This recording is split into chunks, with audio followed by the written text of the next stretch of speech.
Grand Duchess Anastasia. Anastasia Romanov became one of the most famous missing princesses in history, not because she vanished from a fairy tale palace, but because the end of her family was so brutal, secretive, and politically explosive that people spent decades hoping one child had somehow escaped. Grand Duchess Anastasia was the youngest daughter of Tsar Nicholas II and Tsarina Alexandra, the last imperial rulers of Russia. After the Russian Revolution, the Romanovs were imprisoned, moved to Yekaterinburg, and executed in 1918. The official story said the entire family died, but the confusion around the bodies left room for rumors, imposters, movies, books, and one unforgettable question: did Anastasia survive? Before we start, tell us in the comments whether you first heard this story through history, the 1956 movie, the animated film, or the Anna Anderson mystery. Today, we're looking at how DNA finally solved the Anastasia Romanov mystery after 90 years. A royal family in captivity. Then the door opened and in came the death squad. So that was a moment of confusion. Who are these people? Why are all these guys coming in? Yurovsky reads aloud a brief and utterly shocking statement. He said, your relatives have tried to save you. They're still trying to save you.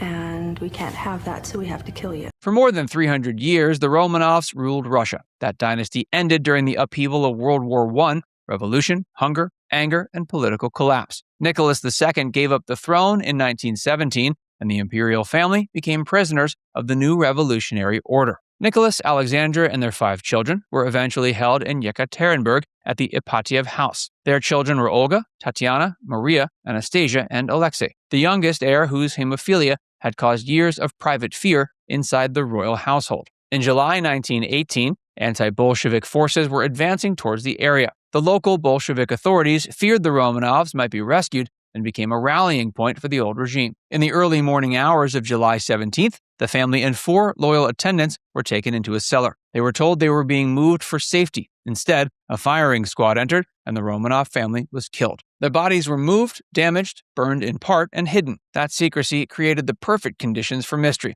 When people don't see bodies, rumors grow. When a murdered family includes young daughters, hope can become a legend. The Missing Princess. Remember the name of this woman, Anastasia.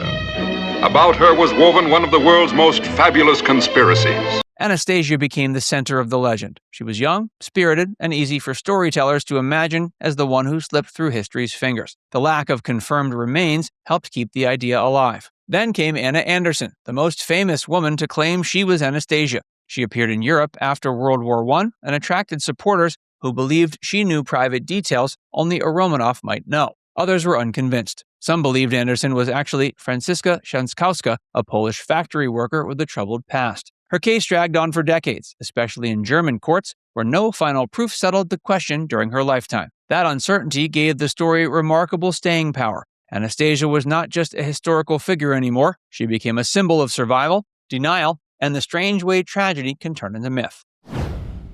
The First Grave. In 1979, 2 amateur investigators named Alexandra Andovin and Zhely Rybov located what they believed was the Romanov burial site in a forest. Rybov had studied secret Soviet documents written by one of the executioners, Yakov Yarotsky, which described where the bodies had been hidden.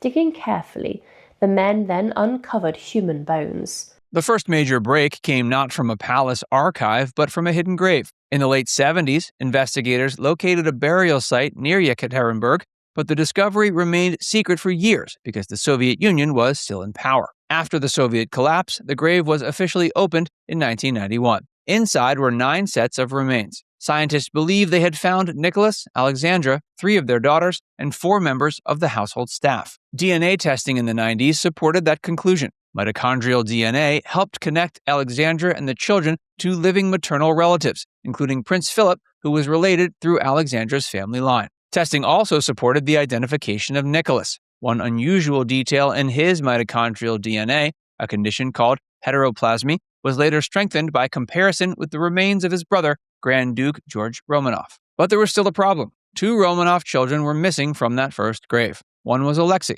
The other was one of the daughters. That missing girl kept the Anastasia question alive. Anna Anderson falls away.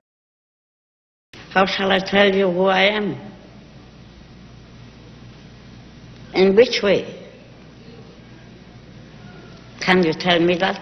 Can you really prove for me who you are? I can prove who I am. You can believe it or you don't believe it. It doesn't matter. DNA also dealt a major blow to the most famous Anastasia claimant. After Anna Anderson died, scientists tested samples connected to her, including tissue and hair. The result did not support her claim. Her DNA did not match the Romanov family. Instead, it pointed towards the Shenskowska family, the very identity skeptics had argued for years. That finding changed the story. Anderson had inspired fascination, sympathy, arguments, plays, films, and endless speculation. But science stripped away the romantic possibility that she was the lost Grand Duchess. Still, even after Anderson's claim collapsed, the larger mystery was not fully closed. If Alexei and one sister were missing from the main grave, where were they? Because as long as 2 children were unaccounted for, people could still imagine an escape. The mystery had lost its most famous claimant, but it had not lost its oxygen. The second grave. The evidence is overwhelming. Yeah, absolutely. That's their son. Exactly. And they had one son, and that's Alexei. In 2007, a second grave was discovered near the first one, about 70 meters away. It contained small, damaged fragments of bone and teeth. The remains were limited and badly altered, but they were enough for modern forensic testing. Scientists examined mitochondrial DNA, autosomal STRs, and YSTRs. In simple terms, they looked at maternal lines, overall family relationships, and male line markers. The results were powerful. The remains belonged to 2 people, a young male and young female. The male fit Alexei. The female was one of his sisters. The DNA showed that these 2 were children of Nicholas and Alexandra. Combined with the first grave, the evidence accounted for the entire immediate Romanov family. There was still debate about whether the sister in the second grave was Maria or Anastasia. Different experts had reached different views about which daughter was missing from the first grave. But the survival mystery was effectively over. Anastasia had not escaped. None of the children had. The myth meets science. The last emperor of Russia, his wife, his 4 daughters, and his hemophiliac son all died in the early morning hours of July 17, 1918. No one escaped. No one survived. The DNA proves it.